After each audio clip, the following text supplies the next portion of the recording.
دغه ژبه په چاړه د قصاب حقه خبره چې د زور مخکې کولی نه شي. د ټولو مخکې خو جمشید بلوچ صاحب ته یو وارې بیا په چارسده کې هرکلي وایو. یقینا د هم په چارسده کې وخت تېر کړی دی او سپورټس له ډېره زیاته وده ورکړې ده. بیا د باجوړ د ګلالي او د مومندو او ورسره بیا زموږ د چارسدي دوی ته هرکلي ویم او بیا د اسماعیل سکول ماشومانو ته چې هغوی دلته کې راغلي دي نو هغوی ته هم هرکلي ویم. یقینا د علي صاحب کومه خبره وکړله دا هواګانې دا په دې باجوړ کې ډېرې زیاتې لګي. په 2008 کې زه باجوړ ته تلم او په رحمان خل کې مې یو شپږ شپې کړې وې. هغه ټیم کې چې ما کله هغه متاثرینو سره خبرې کولې نو یو متاثره سره مې خبرې وکړې ما یې کوم ځای کې وخت تېر کړی دی وایي موږ د چارسدي په کیمپونو کې. نو ما یې چا نه ډېر مطمئنې وي د علم خان شیرپور نه ما یې پېژنې وي نه نو ما یې څنګه ترې مطمئنې بیا زما زوی بیمار وي کینسر بیمار وي 1 لاک روپۍ خرچه پرې راتله او بیا هغه له ډېرې منډې وهلې وي نو ما یې هغه بچي دې راته ښودی شي. بیا لاړو هغه هم چې لیدنه هغه کینسر مرض سره خو دا ویښته دا انسان ډېر خراب شي دا ډېر ټیک ټاک شي. نو د باجوړ هغه ټور چې ما 8 ورځې په هغه اپریشن کې تېر کړو ډېر سخت حالات وو. نو دې خیبر زلمو د دې مومندو او د دې باجوړ دې زلمو ډېرې سختې تېرې کړې دي. دوی ډېر سخت وخت تېر کړی دی خو بیا هم زمونږ نه په سپورټس کې چې کوم دی نو دغه علاقې ډېرې ښې دي او ما د باجوړ سپورټ لیدلی دی چې په هر اړخ باندې هغوی ډېر تکړه دي. خو کرکټ دی خو والیبال دی خو فوټبال دی. او بیا زمونږ دغه عبدالولي خان سپورټس کمپلیکس چې د نشنل کچې یو سپورټس کمپلیکس جوړ شوی دی نن به موږ ستاسو دغه لوبه هم ګورو خوند به هم پرې اخلو مزې به هم پرې اخلو. یو خبره زه کوم دلته کې چې دا وخت بیا دا ډېر قیمتي وخت دی. یو سکول کې چې په ډیسک باندې استاد ته ناست دی او یو چې داسې د ګیمونو مقرره شي نو کله هم دا سوچ نه دی پکار چې یاره زه به مخکې راشم ما ته به مقابله وشي.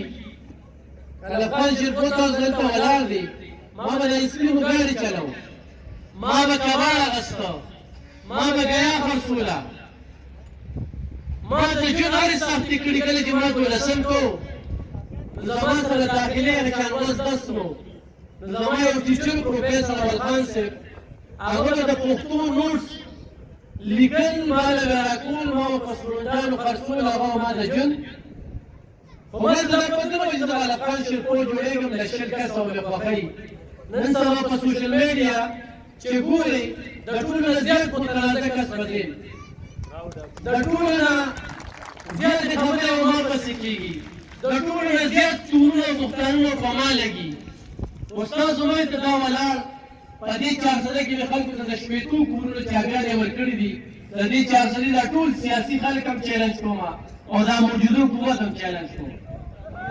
د دې نه علاوه په زرګو زنانو الحمدلله سلایي مشینونه هینډ پمپ مدرسې جوماتونه د دې سپورټس کمپلیکس په لږه فاصله کې الحمدلله زه وسیله یم یو مدرسه هم د زنانو لپاره جوړه کړې ده 1 کروړ نه زیاتې لګېدلې دي. دا د خلکو اعتماد دی.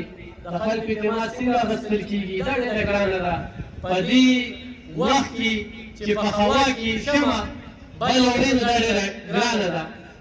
نو دا د هغه سختو یو نچون دی.